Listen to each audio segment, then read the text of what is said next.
kasih. Kalau mereka tidak tahu apa wujud kasih itu. Wujud kasih itu adalah kematian Kristus untuk menumpahkan darahnya. Untuk apa? Pengampunan dosa. Dari mana kita tahu bahwa penumpahan darah untuk pengampunan dosa? Perjanjian lama. Allah yang satu, yang sama dan setia, yang memberikan janji itu.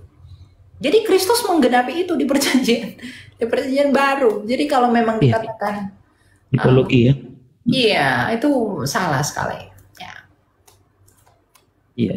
Begitu. Oke, makasih Kak ya. Jadi saya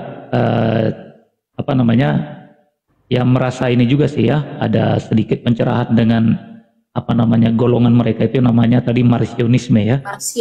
Marcionisme. Jadi saya bisa pelajari lebih ini nanti ya. Karena memang hari-hari ini saya dicecar setiap hari dan disebut sebagai inilah kelompok pembunuh para nabi, seperti itu loh nyanyinya. Jadi mereka anti dengan kita nyanyi memuji Tuhan.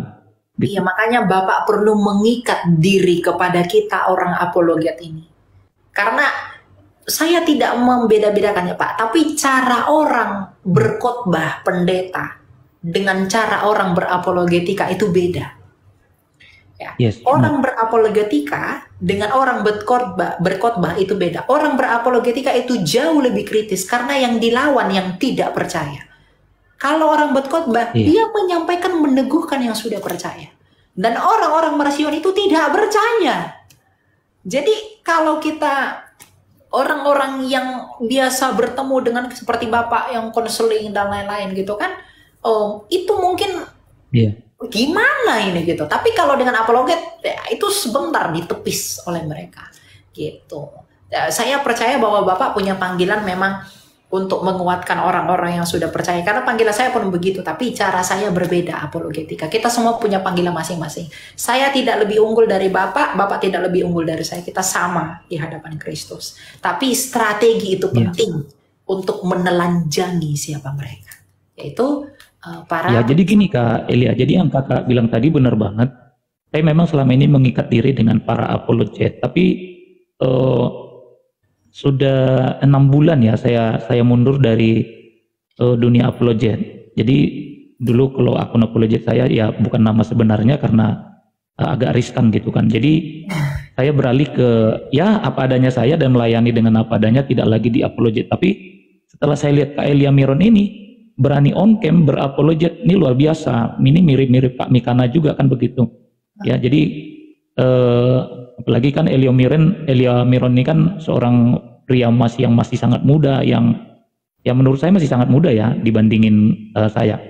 Nah, jadi menurut saya memang saya harus mengikat diri kembali kepada apologet. Tapi para apologet ini kadang-kadang ketika kita minta pandangan gitu, kita dianggap seperti penanya-penanya pada umumnya gitu loh. Nah, di situ kita kurang respectnya. Jujur aja baru kali ini saya dapat jawaban yang menganggap bahwa saya memang bukan sekedar penanya yang mau menyudutkan hostnya, begitu loh. Ya, itu orang-orang yang tendensius banyak yang begitu, Pak. Oke deh, makasih. Tapi untuk sabarlah. Kan Alkitab kan bilang sabarlah kamu kepada saudaramu. Udah, kan waktu Tuhan itu yang terbaik. Ada saatnya Bapak dipertemukan dengan yang tepat. Mungkin bukan saya, mungkin nanti yang lain. Tapi itu buah kesabaran. Oke. Iya.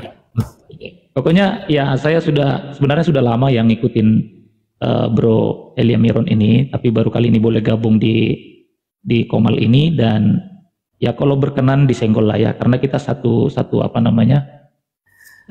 basis lah ya, satu basis kerohanian. Ya kalau boleh. Ya sudah. Ya makasih Elia Miron ya. Oke, Elia Miron, makasih untuk kesempatan ini. Saya off cam dulu ya. Oke, terima kasih Pak. Baik, Tuhan berkati selalu ya. Oke, silakan Rina Bululu. Ya, silakan. Ada yang mau kamu pertanyakan? Random aja nih Kak ya. Sebenarnya aku mau bertanya mewakili teman aku juga. Jadi dia itu awalnya Kristen. Cuman karena dia menikah sama orang yang non-Kristen, Muslim lah ya kan. Terus cerai, pisah karena ada masalah. Terus dianya pengen kembali lagi ke agamanya di awal. Apakah itu masih diterima sama Tuhan atau bagaimana ya Kak? Tentu dia diterima. Yang kita buka ya di dalam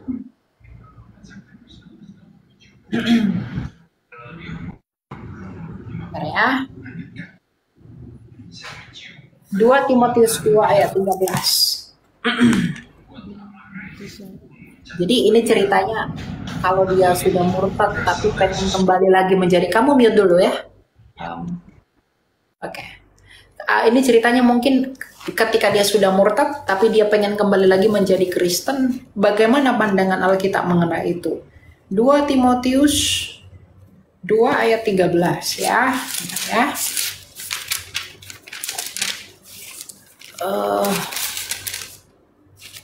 2 Timotius, surat anak rohani Paulus ya, ayat 13.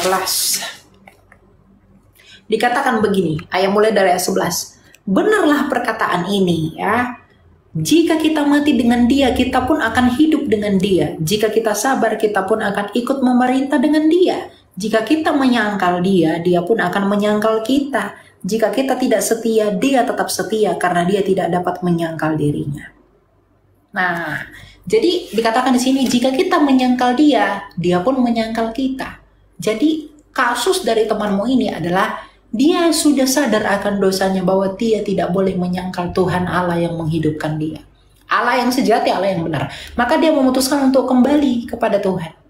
Nah, apakah dia bisa kembali diterima? Bisa diterima. Kenapa bisa diterima? Karena memang dia memilih untuk setia kembali. Loh, dia kan pernah tidak setia. Walaupun dia tidak setia, Allah tetap setia di dalam kasih-Nya. Jadi adalah sebuah sukacita kalau dia datang kembali kepada Tuhan. Apakah dia diterima? Dia diterima. Karena Tuhan itu adalah Tuhan yang baik. Dia tidak Tuhan yang membenci kamu karena dosa-dosamu. Tidak. Justru dia datang karena dia mengampuni kita atas dosa-dosa kita. Gitu. Cuma tergantung gereja, bagaimana gereja, apakah dia dibaptis ulang lagi atau mungkin hanya diterimakan saja, itu tergantung gereja di mana dia berjemaat. Begitu. Atau Pak Bulolo ada yang mau Pak Anggiat ada yang mau ditambah mengenai hal ini, Pak? Silakan. Ya, boleh ya, makasih Kak Elia. Jadi benar apa yang disampaikan tadi oleh Kak Elia Meron. Jadi memang kita pernah belajar ya suatu perumpamaan yang disampaikan oleh Yesus di dalam Injil bahwa ada seorang anak, ya anak bungsu yang menghura-hurakan atau mempoya-poyakan apa yang diwariskan oleh ayahnya. Ya, dan si abangan atau si kakaan yang paling tua itu dengan setia mendampingi ayahnya ke ladang dan seterusnya. Tapi si bungsu ini foya-foya, dia habiskan semuanya sampai akhirnya dia melarat makan makanan babi gitu ya. Tapi ketika dia kembali, ya, ketika dia kembali setelah dia meniadakan bapaknya dan yang menjadi bagiannya sudah dihabiskannya, tapi sang bapak ketika si anak ini kembali, sang bapak menerima dengan sukacita bahkan berpesta. Maka si abangnya tadi merasa nggak senang, wah ini nggak bener ini. Aku aja yang setia dari dulu mendampingi bapak, nggak pernah semeriah ini untuk sukacitaku. Tapi kenapa kok untuk si ade ini begitu meriahnya? Padahal dia sudah berkhianat sama bapak gitu loh. Nah Yesus katakan apa? Demikianlah Bapamu yang di surga terhadap kamu, hai kamu orang jahat gitu loh. Nah jadi Timotius juga sampaikan tadi yang disampaikan sama Kak Elia itu benar banget. Ya, Allah itu setia meskipun suatu saat kita jatuh kepada titik tidak setia, maka akan tiba saatnya ya kita mau kembali lagi, ya dia tetap setia. Sini saya peluk gitu. Ya, makasih Kak Elia kesempatannya. Saya mau menangis mendengar itu. Betul sekali ya. Jadi bapak kita itu bukan bapak yang melihat kamu di dalam dosamu, dia merasa jijik dengan kamu. No, dia datang, come to me in the Jesus Christ name, di dalam nama Yesus kamu datang sama saya gitu. Di dalam Yesus itu yang kuberikan bagimu, itulah kamu berkenan bagiku. Jadi beriman kepada Yesus itu adalah tanda kerendahan hati. Bahwa memang kita tidak layak di hadapan Tuhan. Tapi ketika kita datang dan percaya kepada Yesus, kita dilayakkan di dalam Dia. Jadi sampaikan kepada temanmu, kalau temanmu ada mendengar di sana, atau mungkin tidak disampaikan bahwa Tuhan sangat mengasihi dia. Dan kamu harus kembali mendeklarasikan dirimu sebagai miliknya di dalam gereja. Gitu ya, Rina? Oke Kak, makasih penjelasannya. Terus satu lagi nih Kak, aku mau bertanya. Pertobatan itu apakah ada batasnya? Apakah Tuhan itu bisa jenuh juga dengan pertobatan yang kita lakukan? Tidak. Yesus mengatakan, berapa kalikah kamu harus mengampuni? Yesus berkata 70 kali 7 kali. Ya, artinya adalah selama kamu bisa mengampuni, kamu harus mengampuni. Seumur hidupmu kamu harus mengampuni. Tuhan itu pun begitu. Tapi beda ya. Orang yang dengan motivasi hati bertobat tetapi jatuh bangun dengan orang yang mempermainkan Allah. Galatia berkata, jangan sesat, jangan Allah tidak memberikan dirinya dipermainkan. Itu terlihat dari mana, apa perbedaannya dari motivasinya. Kalau orang motivasinya, Tuhan saya mengakui dosa saya pengen bangkit kembali. Tapi suatu hari dia jatuh lagi, kemudian dia berdoa lagi demikian. Jatuh lagi, bangkit lagi, jatuh lagi, bangkit lagi. Tapi motivasinya benar-benar rindu untuk bertobat secara penuh. Untuk menjadi sama seperti Kristus, itu akan diselamatkan. Tapi kalau orang yang ya udahlah berbuat dosa, udah apa-apa, toh juga diselamatkan. Wah, itu nggak pernah diselamatkan itu. Bebas yuk berbuat dosa. Tuhan udah selamatkan kok. Itu nggak pernah diselamatkan orang yang seperti itu. Karena dia ngomong seperti itu menjadi tanda bahwa Roh Kudus tidak menghidupi dia. Tidak menginsyafkan dia akan dosanya. Karena Roh Kudus sudah keluar dari dirinya. Ya, jadi semua terlihat dari motivasi. Ada orang yang berenang-renang di dalam dosa, ada yang sedang berjuang mengarunginya. Berbeda itu. Ya. Kak, makasih penjelasannya. Oke, Tuhan berkati Rina ya. God bless.